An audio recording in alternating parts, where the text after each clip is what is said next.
So we're here today with Dr. Sudeep Chandra from the University of Nevada, Reno.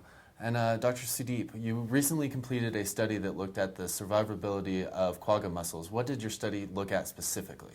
So what our study did is it built on a previous study in 2008 that was limited in scope to see whether or not the different life stages of mussels that are currently not, quagga mussels that aren't in the lake today, could persist and survive. And so we took mussels from Lake Mead and we fed them water from Lake Tahoe with amended levels of calcium, which is a limiting nutrient, at different stages of their growth, adults and then small veligers or small life stages.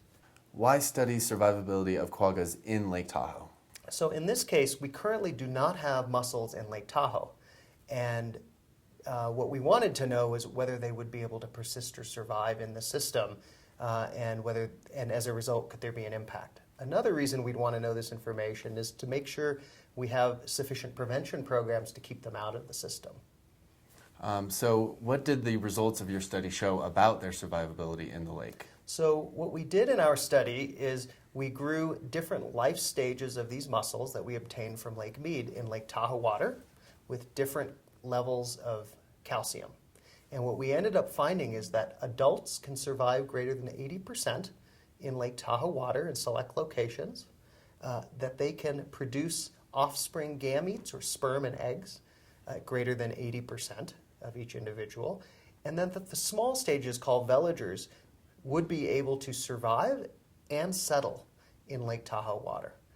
So what would be the implications of the quagga mussels actually becoming established in a lake?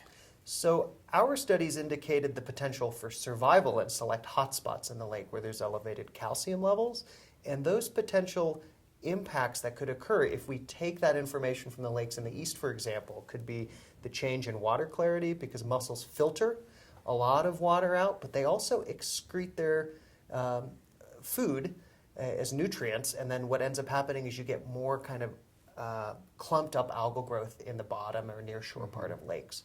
The second thing that can happen is mussels tend to concentrate energy because they're filtering that water out, and they can then affect the way the food web works and the fisheries work within systems. So you can actually change the type of food that's available to fish in our system.